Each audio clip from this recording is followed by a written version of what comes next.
đường. Âu thơ đã đi qua rồi, để lại trong tôi một nỗi buồn. Nói lên tiếng yêu lặng thầm tôi dành cho em.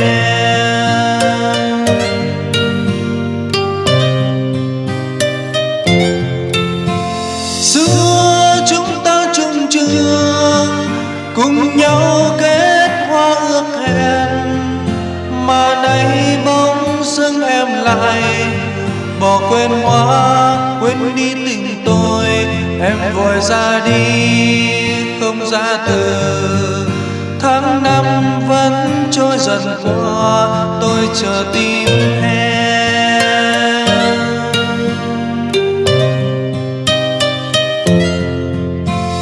Khi biết tin em rồi, lòng tôi bỗng sẽ thắt lại.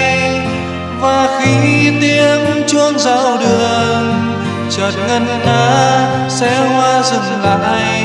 Em làm cô dâu mặc áo hồng, sánh vai bước đi bên chồng, mình tôi đơn côi.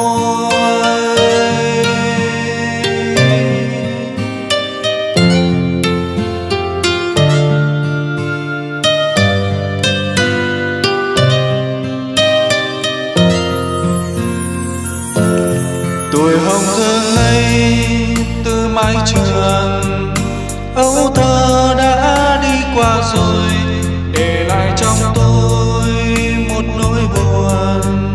Nói lên tiếng yêu lặng thầm tôi dành cho em.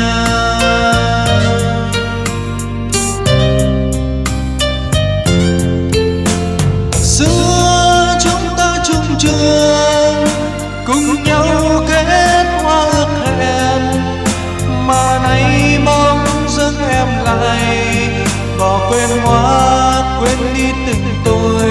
Em vội ra đi không ra từ, tháng năm vẫn trôi dần qua, tôi chờ tin em.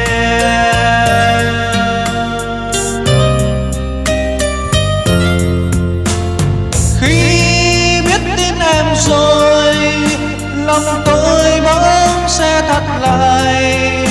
Và khi tiếng chuông giao đường chợt ngân nga, xe hoa dừng lại.